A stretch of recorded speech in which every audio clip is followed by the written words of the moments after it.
Welcome to the Opinionated Benchwarmers Podcast, episode 181. Your Opinionated Benchwarmers are back to do what we do best, and that's discuss sports. Got the whole squad in here. What's up, fellas? How y'all feeling? Yeah, man. Good layoff right now, and good to be back, man. New year 2025 to record with you guys, man. So much has happened over the break, over this time. Sports is ramping up. We're in a crucial time right now, right before the Super Bowl. I'm ready to do it, ready to rock with you guys. Yeah, I know. What a heck of a time to come back after all that's been going on, obviously these last couple of weeks, especially this week in particular. And then, like you said, man, it's leading up to the big day on Sunday, that everybody recognizes as a sports fan's holiday, essentially. So it's definitely good timing to be back. I just also I know normally we go one, two, three, but real quickly, we've been having a busy time, man, between August, Rob getting married, and then, obviously Ramon next month. So we've been busy, man. We've been busy just kind of taking care of life things as we go right now. We back, try to be consistent for you guys, but it's been a crazy time for us. Yeah, most definitely, man. I'm grateful to be back, happy to be back. And my heart is filled with gratefulness today. I'm grateful to the Dallas Mavericks. I'm grateful to Nico Harrison, the general manager for the Dallas Mavericks. I'm in a great mood. I am grateful for the Dallas Mavericks as a collective because of none other than the deal that pretty much broke the internet, broke the NBA world, probably one of the biggest trades in our lifetime that we've ever seen, probably ever, with when two perennial all NBA players are swapping teams like this. But that's none other than if you've been living under a rock. Anthony Davis was traded to the Dallas Mavericks for none other than five-time first-time NBA, first-team NBA, Luka Doncic. One of the deals that shocked the world. If you've been following us for over the 5 years, you know how hard we go behind the Lakers. We've been Lakers fans all of our lives. We are excited to talk about this subject, fellas. But I just want to know you guys' initial reaction when y'all saw this come across your screen. Yeah, as you mentioned, the Lakers is the basis of this podcast, man. If it wasn't for the Lakers, I think our relationship wouldn't be as tight as it was. So again, bear with us as we talk about the excitement of this. Reaction was I couldn't believe it. My first, I'll say first, I got the news from Ramon because I was casually, this is one of those deals where were you when it happened, right?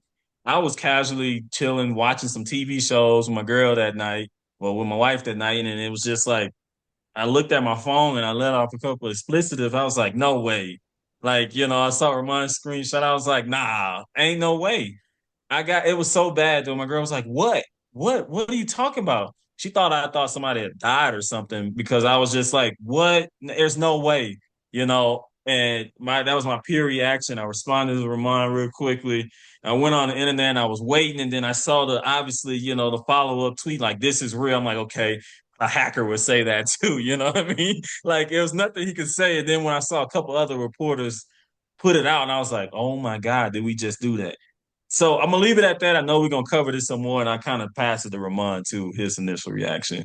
Yeah, that was the thing. I was very shocked as well too when I saw it. I saw it pop up on Twitter. I happen to be on Twitter. I still call it that. I don't call it X. Yeah, it's gonna be Twitter It's forever. gonna be Twitter. So I happen to be on Twitter, and I have, of course, as I'm sure we all do, all the kind of insiders. I have, the notifications for them, and so I saw the notification come through for Shams, well, Shams, whatever you want to call him. And when I initially saw the trade, it didn't even register at first. Like it didn't make sense. So I know I initially screenshotted it and I was like, I gotta send this to Rob and Los right quick. Like I gotta send it to him. And so I sent it probably two or three different ways in a group me in a group text. It might have been through Instagram as well too. I was like, they gonna get this some type of way. Like they gonna see this trade. And I was just like, I really couldn't believe it. And then, like Lo said, I saw the follow-up tweet as well too. But if you really hear the world in general, everybody thought that Shams was hacked. Like Shams said that he even questioned himself really on releasing this type of trade. So that's initial reactions to it. It was just very shocking, out of the blue, kind of random, but it was big time news. Yeah.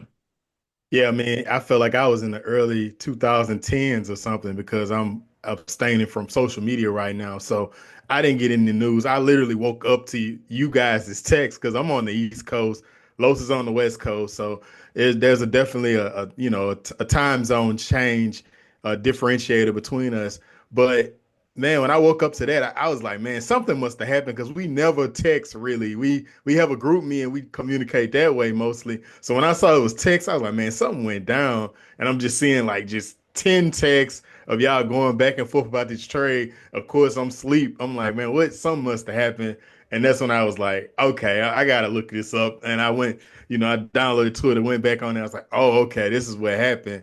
But like, man, it's like, it's nostalgic of the I mean, I'm sorry, the Pau Gasol deal that we had back in '09. Like, when that went through, like it's the same thing. You always remember where you at. I remember me and Los was at the gym in high school when we saw that and we talked about that when we was on the varsity team in high school. Like you will never forget what happened, what this deal went down. And I think that it's just what the NBA needed because, I saw Ramon, shout out to you. I did see your tweet about, how the NBA needed this, and then you almost forgot that the Super Bowl was Sunday. So it was crazy. The news was great. I think this is probably one of the best NBA off seasons in a long, long time. I don't know anything as monumental as this. Maybe back when LeBron said he was going to South Beach. I think that this is that type of moment. But it's good for the NBA, and as an NBA fan, I'm glad that we are taking a dump on Super Bowl week for the NFL. No, for sure. I mean, it's funny you bring up the Paul Gasol trade. It actually happened 17 years apart on the same exact date, which is nuts to Yeah, that's think about, crazy. I right? didn't The know that. history, Yeah. That's a good February nugget. 1st, when it happened, it was just like crazy You how aging history us kind of now. And repeats You that aging itself. us now, Los. I said we was in high right. school. Now people gonna start doing the math. Hey, but I say Right. to that brought us two chips and three finals appearances. So. Yeah. So let's get to the details of this deal. Obviously, the Lakers received Luka Doncic, and then the Maxi Kleber, Markieff Morris, and then the Mavs received Anthony Davis, Max Christie, who we all adore, and a 2029 first round pick from the Lakers. And then the Jazz, that's interesting about how that went down with Danny Age, received Jalen Hood, who I think is a good prospect, 2025 second round pick, and another 2025 second round pick that belonged to the Clippers. So, I mean, it was a massive three-team deal. They got it done. Implications on both sides. I mean, the story goes on. I mean, I think at this point you've heard all the stories. Interesting enough, LeBron didn't know about it. Anthony Davis reportedly didn't know about it, or Luka. But don't you get a sense with Luka that he doesn't know what he stepped into quite yet? I think that the beauty of what's going to happen is when he embraced Tinseltown and when he sees how LA treats their superstars and he sees how the fans adore him. I really honestly feel as though Dallas really didn't respect that type of competitiveness. Yeah, no, I agree with you. I think, putting myself in his shoes and it's a whirlwind, right? You go with you, literally, he was buying a house there and putting that down. You ready to set your roots. When you ready to buy a house somewhere, you're setting your roots normally, outside the military, right? That's a little different. But, these things, I think his world was shook up. So giving him some leisure, some way, some leeway that to know that he's coming in here knowing that like, hey, everything's about to change. Even I saw a clip of him walking into the game. He was about to walk to the visitors' locker room, and he's like, oh man, I'm this way. Like, you got to realize that you've been doing this so long and being the face of a team so long that everything has just changed just like that. And now you're looked at to do everything. So, kind of giving him some room to kind of grow into that position. I understand right now that maybe he just can't embrace it yet. But I think that you're right, Rob, that over time that he's going to see that this Laker fan base, that they're going to fall in love with him, just his competitiveness. And they talked about it in his press conference that he just has that different switch when he steps on the court. And I'm excited to see him fall in love with the city. I know it's going to take time.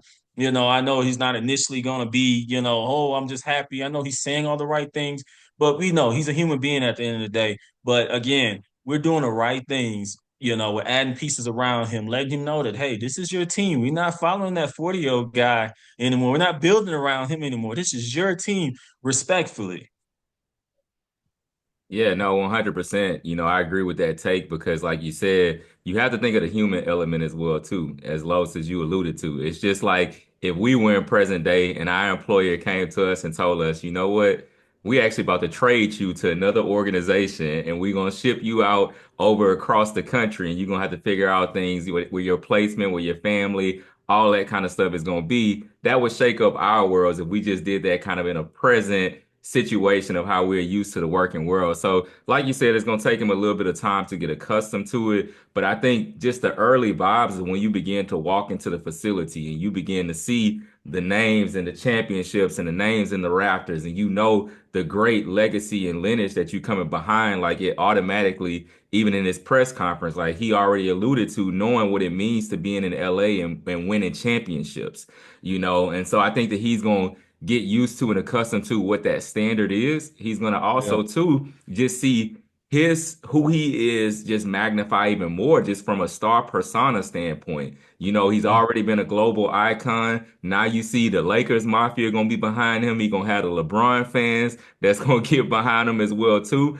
So it's gonna be so many different dynamics that he's gonna end up settling to, and I think he's gonna find himself really realizing that this was probably Dallas fans gonna hate us for saying this, but this is probably the best thing that could happen in his career, honestly. Yeah, I mean, you think about the circumstance that led to this trade and how it was able to be orchestrated with no rumors, no reporters leaking anything. Nobody knew that. That's what made this trade so special in a social media world, in a world with all this technology. No one knew. And we heard the GMs, we heard Nico talk about it, we heard Rob talk about it, GM for the Lakers, about how they had a trust between each other that only their owners would know and they would know what was going down to avoid the leakage. But what I want to get into now is just the circumstance that led up to it. I mean, you heard the rumors. Luka got up to 270 pounds. The organization was frustrated after his calf injury on Christmas Day. They feel like his weight was the cause of it, him being out of shape, this, that, and the other. I don't know about you guys, but I thought he looked pretty darn good in shape in the press conference, and he looks pretty good. I don't know what circulated around it, but then you think about Nico Harris's history and him being a Nike exec and how he fumbled Steph Curry by calling him Seth, how he recycled presentations for KD when he worked for the Nike. I don't know. I really, it's hard for me not to believe that Nico Harris is really on an ego trip. I mean, I don't, Anthony Davis is no slouch, and we'll get to a segment where we're thanking him for everything he did. He brought us a championship. He's a great player. But your window from trading your 25-year-old generational talent to trading for a 31-year-old whose window he's getting over the hump. He's in his prime. I think he got like at least 2 to 3 more years. But you do a move like this. I mean, that's kind of you don't see this often. And I don't know what's Nico thing, but it just seems like this is going to end very tragically over the next 5 years. Yeah, I mean, speaking on Nico, just briefly, I know right now there's reports right now for the game that they have coming up that the security has went up for him. He's not sitting in his normal seat in the stands anymore. Like you really made a whole fan base mad where you traded the face of a franchise at a 25-year. And that's I mean, we break this thing all the way down, right? We're really shocked, right? Because of the age of Luka, what we've seen him do over this time. Those type of players are never traded, right? You figure it out if they're too heavy, right? You find a way to make things work, and then maybe 3 4 years when they're going maybe outside of their or close outside of their prime, you think about moving that player. You figure it out outside of that. You know what I'm saying? That's why we were really the world was shocked about this, and we continue to be shocked about this, is because you just don't see a 25-year-old player available to be traded and not even touch it into their prime. But on the Nico Harrison side, like I agree. He clearly had his guy and his guys and Kyrie and obviously Anthony Davis, right? And he talked about fitting a culture. That really stuck out to me in his press conference when talking about the trade. Is he was looking for players to fit the culture. I don't think um they could control Luka like they wanted to, quote unquote. They didn't have the assets, and they removed everybody from Luka, right? All his staff, his training staff, and all that stuff. They started firing these people or said they couldn't come into the building. So when you have all that stuff and you see the writing on the wall when something is coming up probably in 2026 and you're probably not going to re-sign him or whatever, you probably try to make a move to get rid of him. And the thing I'll say this too, the thing that makes me mad is, team, they should have put him and made it, it shouldn't have been a one-on-one deal. They should have made him available to everybody else. Who else are you going to trade for to match, who else that's going to be available that they're going to trade for? let's think about this as far as a big man. You know what I mean? Like no team is doing that. That's better than Anthony Davis. Wemby is not on the block. You know what I Yeah. mean? You're not going to get Wemby. Joker is not on the block. You're not going to get Joker, right? So the one that made the most sense was Anthony Davis. So they can say all that, and that was probably our leverage in this. It's like Anthony Davis make the most sense. He fits the culture. He's a champion, and he gives you that 1-2 punch with Kyrie. So again, teams can be upset that they didn't put him on the block, but outside of the Lakers are probably going to offer them the best player. But they got more picks and all that stuff. That's another debate, sure. Yeah. But as far as a deal as the player, Anthony Davis is the best player they could Yeah. probably get. And I think to go off of that point, and then I'll get to the Nico piece as well too. I think that when you look at it, obviously, you want to try to, in grand scheme, people think you want to get assets, you want to get all that kind of stuff, but sometimes that is honestly overrated. When honestly the AD trade was made, and we know Woj had an agenda when he used to say certain things about the Lakers, but he talked about the biggest haul that has ever happened that any team has ever gotten for a superstar, as far as the Lonzo Ball, Brandon Ingram, getting Josh Hart, and getting the picks and the pick swaps that they got. Ultimately, what did that do for the New Orleans Pelicans? None of those three players are still with the Pelicans at this Oh, point. Those draft picks that they really got out of it, most of them haven't materialized. So it's really like, if you look at it from a New Orleans Pelicans standpoint, that big haul where you get all these young assets and you get all these picks and things of that sort, it hasn't materialized into anything. And so I think that honestly, what Nico Harrison probably saw and thought, I think that there's a couple of things we got to think about. We got to realize that the Dallas Mavericks got sold to new ownership. The new ownership that the Dallas Mavericks got sold to is not ownership that has any type of sports background whatsoever. So it's not like you still are sitting there with a Mark Cuban or somebody that's going to have kind of the insight. Like if Mark Cuban was still the owner, this Luka thing doesn't have happen. So now you got these billionaires that have bought the team, and so they don't have really any sports background or anything like that. And then I believe that there's the possibility that them as owners that they said, we don't want to invest this type of money into one player.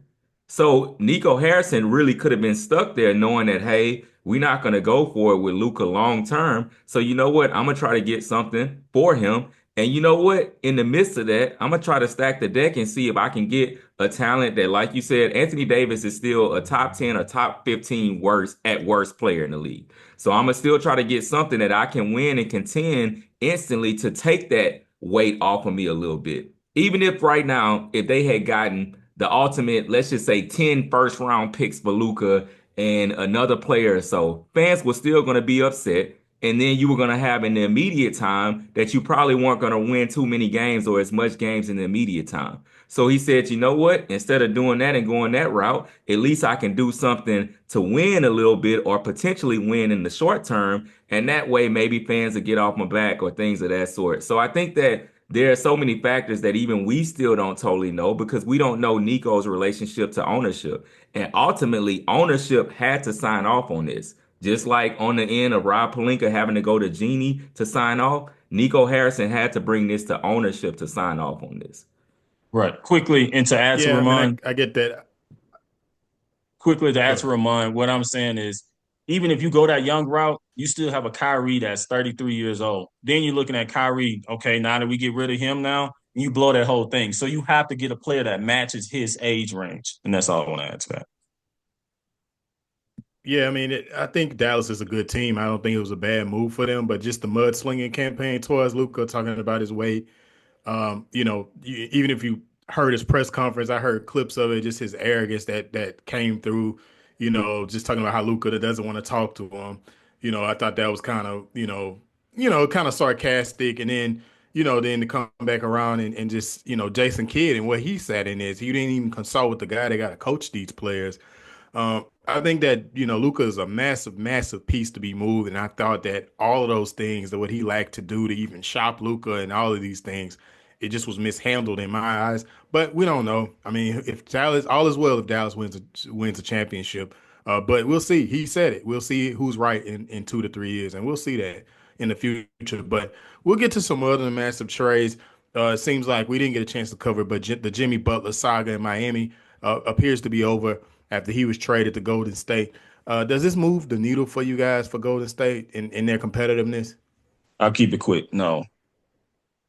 Yeah, I echo the same sentiment. I think that there's the potential that you could still see Jimmy be a little bit of the semblance of playoff Jimmy that we've seen, but I still don't view this as something that I'm fearing or, I'm looking at the Warriors having a chance to be in the finals or do anything of that sort. I still think that they're, first round, maybe second round at best. Yeah, I don't think it moves the needle for me either. I think Steph, even though he dropped 37 on us last night, LeBron dropped 42. But he what is his like third game scoring 30 points in this year. So Steph is taking a little decline. He's getting older. He's 35 years old, and it's evident he's not what he once was. And nor does moving Jimmy, who's older as well, over there is going to do it. And Jimmy's never been a really regular season guy. It's what he's known for and what he can do in the playoffs and elevating the team. So, I mean, I don't think it makes them interesting, but it doesn't make them competitive to me. Yeah. Um, Yeah, I think the but only thing that they were looking out of it is just like you were saying, to take a little bit of that weight off of Steph right now. Obviously, he's aging, so they wanted to get a piece, somebody else that they can rely upon to go and get a bucket to take a little bit of that weight, off of Steph. But, ultimately, as we stated, I just don't think that it changes things, the scope too much for them as a team. As we talk about, move on to the Cavs, who are definitely Eastern Conference contenders. Some people expect them to win it all, which rightfully so. They look good. I think they're number one in the East right now. But they traded for DeAndre Hunter, which I thought was huge. He's averaging 19 points right now. Was averaging 19 points with Atlanta. But the Hawks received Karis LeVert, George Nain, 3 second-round picks, and 2 pick swaps. I mean, it appears Atlanta is looking towards rebuilding. I would say, it don't seem like they're trying to compete right now. But the flip side of that, just speak on what it is do for the Cavs, and what do you think about Atlanta moving towards this rebuilding appears to be. Yeah, no, I like it for the Cavs. Hunter is a good player, and you got to get those type of players when you know the team that you're probably going to face, right? When you talking about the Eastern Conference Finals, right? You need those big defenders, guys that can knock down a three as well. And DeAndre Hunter going against, and I'm alluding to Boston Celtics, right? So I like that piece for them, and also it's rumors too that they're looking into Ben Simmons, somebody that can distribute the ball. So it'll be interesting to see now that Ben Simmons is bought out if he go to the Cavs and go over there and help them out there beating the Celtics, right? Because they know who they have to get through, right? The champions to do it, and I think they're making the right moves to do that. Yeah, like you said, I mean, you already said it, alluded to the wing defender help, and I think that he's somebody that bolsters their bench. I think that they likely still bring him and use him in probably like a six-man role, and I think that that's something that he can really thrive in. He can come and give them instant production offensively off the bench. They've already been operating on all cylinders, and so this just positions them to be, even more of a tough out come playoff time. So I think that this was. It's interesting that you got to it so early because I did feel like it was one of the underrated moves that people are kind of sleeping on the impact that it can honestly make. Yeah, I think, from Trey Young perspective, I think that told me that maybe Trey Young's time in Atlanta might be winding down. As there's been rumor for a couple of years now that he wants out. So, I mean, I think that is all the more evident because they don't get any better by giving up Bogdanovich and DeAndre Hunter. And then the previous year they gave up shoot. He's with the Pelicans now. He just tore his Achilles. You talking about Oh, DeJounte Murray? Yeah, they yeah, gave up Murray. DeJounte Murray last year. So I think that they kind of moving towards a rebuild here. But Trey Young and where he'll be this summer, that'll be very, very interesting to see where he goes. I think that's the major trades that I thought was worth talking about. Kyle Whoa, Kuzma whoa. got out of the DMV. Okay. Well, Ky- uh, Well, yeah, I didn't have I too know it's much to probably say on another, that but one. It was a I very mean, interesting. I think that it helps. He's a volume scorer. I mean, I don't know. Kyle Kuzma is like you could. It's easy to look good with the Yep, Wizards because you're gonna be able to shoot it 20 times and get 20 points. You know what I'm saying? yeah. But if he could be what he was for the Lakers, I mean, I think it'll be a nice move for Milwaukee. Yeah, I just got to see the fit play out a little bit. I think that it's an okay move. I think that the move, which I don't know if Los has anything on this one, but I think that there's a trade that you kind of glossed over a little bit that should be mentioned. Us getting a center. No, I'm talking about De'Aaron Fox going to Oh San yeah, Antonio. yeah, De'Aaron Fox. Yeah, that's a big one. That was an oversight. He looked So pretty good with it in his debut too. yeah, it sucks too because De'Aaron Fox came on the heels of the Luka trade, right? It happened actually the day later, and even you watch things like First Take and all the other new big right, sports scenes, you'll see that they didn't even pretty much mention that day. Trust me, I was at home that next following day, just homesick, I and I know. was watching all the I sports, did and the same thing, huh? they didn't even mention the Fox trade, and it's just one of those things where it was just very interesting. So. Well, I mean, I'm authentic, so I didn't mention it either. So, I mean, I Yeah. think that it is one of those interesting things. De'Aaron Fox is a talent, but I don't really put him on that tier. I think he's on that second tier of stardom. I don't think he's on like like Yeah. a Tatum or you know what I'm saying. I mean, I'm naming first teamers, but he's just right around it. He's good, and I think that it's interesting for the Spurs because Wemby in his second year, they already feeling the pressure to get players around him in order to compete, and I thought that was very interesting in what Wemby can be, and also I think De'Aaron Fox can grow with Wemby. I think Chris Paul, obviously he's still an assist man condition. He's a good leader and all of that. But De'Aaron Fox is a real point guard that can get it up the floor, that can push the tempo. And they do have a couple players that I do like. Some young players there. They got, Castle out of UConn. He's having a good year. Um, I can't think of the guy who has the pink hair. But anyway, they got a lot Bro, of good solid social, players yeah. there. And I thought it Yeah. was a good move for them.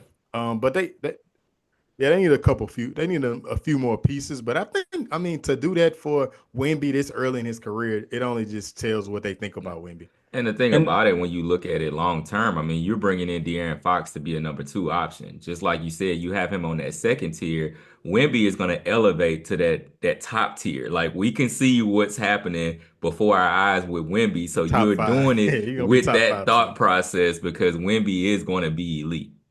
Yeah, yeah, he and, is. and and the thing about Fox, he's only 27 Well, years old. Yeah. yeah, young, young, And y'all like young. that when you be stepping side to side with somebody, you keep going the same way in direction. That's what y'all doing right No, I now. was agreeing. I was just agreeing with him. I ain't had nothing to say. Yeah, he's young. Yeah.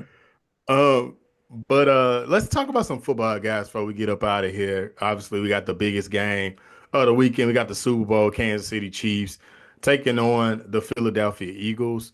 The Chiefs are coming in as favorites. Not by much. I think it was a point and a half the last time I looked at the line. Favorites here, man. I want your picks and what you think is going to happen. Just some big headlines here. Obviously, the Chiefs could be going for the first, well, not one of the, I mean, I think since the Patriots didn't do it. Would they be the first team to Yeah, do a they'll be the dynasty first team in 3 years? NFL history to three-peat. First As team far in as Super NFL Bowl history wise, they to have some other 3 peat. things out there, but Super Yeah. Bowl wise, the first team to three-peat. Yeah. I mean, So, I mean, initial thought. that's some history there. Yeah, yeah. Initial thoughts on the matchup. If you ask me who I want to win, it'll be the Eagles. It's hard because I don't really care for Eagles fans and how they are. But at the same time, I'm not rooting for history to be made by another team. Like I just can't do it. Like, and not only that, I'm sick of the Chiefs. Like, I'm just plumb sick of the Chiefs, and I'm sick of their fans even more. And I only say that because I work with Chiefs. Every work with Chiefs fans, I shall say. And I come in the office, they're doing the chief, whatever, the chief chop every time I see him. And I'll tell you this, I even had a Chiefs fan tell me this. It was like, I don't even care if we win or lose. We're just gonna be there next year. I'm like, what? All right, this is getting out of hand. This is getting out of hand. Like at some point, we gotta humble this team, and I'll be glad to see them humbled and not make it next year as well. Because again, it's how many other teams? 30 other 32 other teams. You getting way too comfortable feeling like you're just gonna make it there every year. Other some of these other teams, we struggle to get there. We happy we get there once. So again, I just can't root for Man, history. we had been there since 2010. I had been there in 15 years, bro. It's been a little while too for us, but Has it but ever happened? Oh yeah, it has happened. My bad. Go They ahead. hurt. hey, Yeah, we hey, played them. hey. We Hey, we beat them. We don't beat the get too Yeah, loose Cowboys that's in the over right. Super there. Bowl. Don't get too That's loose all over right. there. But no, but no, it's actually crazy 'cause I actually sit on the other side of this just because I do like Patrick Mahomes, man. And like I like to see Patrick Mahomes make history. And so I actually sit on the side that's not going to be popular on this podcast, but Not I at actually want all. to see the Chiefs win it all. Now, Oh the my thing is, I God. do not like Travis Kelce, so that has me a little bit torn right there, but What? Why you don't like Travis Kelsey? I just I don't know like, that's I a don't, random, no, it's a I don't, I random. just don't like, I don't like his vibe. He's I the don't most like, likable guy on the team. huh? After all of the Andy Reid stuff and the, like, nah, I don't like Travis Oh, Kelce, okay. He's a man. competitor. I He's a don't like, competitor. I didn't like that, but yeah, nah, I don't rock with that. You know, yeah, he slides as a competitor when it's that, but if it's another lane or somebody else, then they describe it as something different. But I won't go too Right. yeah, far with you're right. that. But Yeah, I get that. but ultimately, I am kind of in the camp of wanting to see Patrick Mahomes more so continue to build his legacy, and so that's really my standpoint of what I'm looking Wait. at.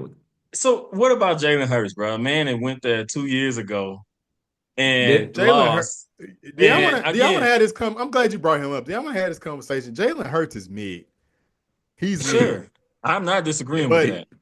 I would like to but still see the man win. He does everything the yeah, right way. Can we yeah. say I would that? like to say I would like to see Saquon win. Yeah, no, and this is the thing about it. It's not like a big polarizing thing for me. Like, I'm not going to sit there and be disappointed or something like that if the Chiefs were to lose and the Eagles wins or something like that. Because, like you said, I do like Jalen Hurts. And then more so to your point too, Rob, I would like to see Saquon, get a chance to get a ring. Ultimately, I prefer the Patrick Mahomes legacy continue to be built. So that's where I'm resting really as it relates to this. But I'm not about to sit in the corner and have my head down if the Chiefs don't win. No, you don't have. We don't have no skin in the game. Our team's at home. We watching with us. Yeah. My thoughts on the Super Bowl quickly is just I do respect greatness, and I do understand that hey, you either die a hero or you live long enough to become the villain. And I think that Patrick Mahomes is turning into the villain, just like Michael Jordan did, Tom Brady did, Kobe did. Just people just love an underdog, and that's what we're seeing here. But with that being said, I would say this is that the Taylor Swift narrative is annoying, and it makes me want to root against them. And then just everything else surrounding the game that has nothing to do with the game. That's not necessarily Patrick's fault. It's as to why I do want them to lose. So I'm gonna roll with the Eagles this weekend. I think that the Eagles, if you look at their roster from top to bottom, they are equipped to beat this team. But I will think that it will boil down to Jalen having to make some plays, not with his legs, with his arms, or if it's him eluding pressure to make a throw. But he's gonna have to make some great throws in this game, 2 to 3 of them, if they expect to win this game. If they're able to negate that and just allow him to run, and Saquon is gonna get his regardless. You're not stopping Saquon. But I think that if they can, if Jalen can make a play, and he will have to, and the reason why I call him mid because he's yet to do that. We'll yet this playoffs. We'll see what happens. But I am gonna roll with the Eagles. I wouldn't mind seeing Hurts get one, but Saquon, I wouldn't mind seeing him get one. Also, AJ Brown. So I'm good with the Saints. Even Chauncey Gardner, former New Orleans Saint, even though he be talking trash, still I would be happy to see him get one as well. So I'm rolling with the Quickly, Eagles this weekend, fellas. score predictions and how you think it's going to end. I'm going to go 31-27, with the Eagles winning it on a push tush. Hey, your score was Okay. so close to the score I had in my mind. I was saying 30-27, but I'm on the Chiefs side of it. I say that they win late field goal. Patrick Mahomes game winning drive continues to cement the legacy. Yeah, I think so too. I think I would go to the 30s, but I'll say 27, 25, something weird like that. I think it's going to be a weird game. I think it's going to be some field goals in there, some 2 point conversions. I'm expecting it to be just something just a crazy type of outcome. I do think it's going to be close. But I mean, I'll tell you what, these Eagles are equipped to beat this Chiefs team. So I know that Patrick Mahomes is a determining factor of this all, but their defense is legit with these young corners, and their secondary is legit, as well as Jalen Carter. I heard he was sick, but I have to think that he'll be ready to go on Sunday. But he is a difference maker. So I really do. Zach Bond, who the Saints fumbled, again, he would have got first team All Pro. I think that the Eagles gonna equip, but man, we're gonna get up out of here, man. We appreciate everybody that's rocked with us. Our first one of 2025. We'll be back next week. Thank you for listening this long. If you haven't already, follow us on Instagram and Twitter. O_benchwarmers. Make sure that you are subscribed to the podcast. on Twitter. I mean, I'm sorry. Subscribe to the podcast on wherever you like to listen to your podcast, and then make sure that you are subscribed to us on YouTube as well. Just search Opinionated Benchwarmers. Until next time, we out of here.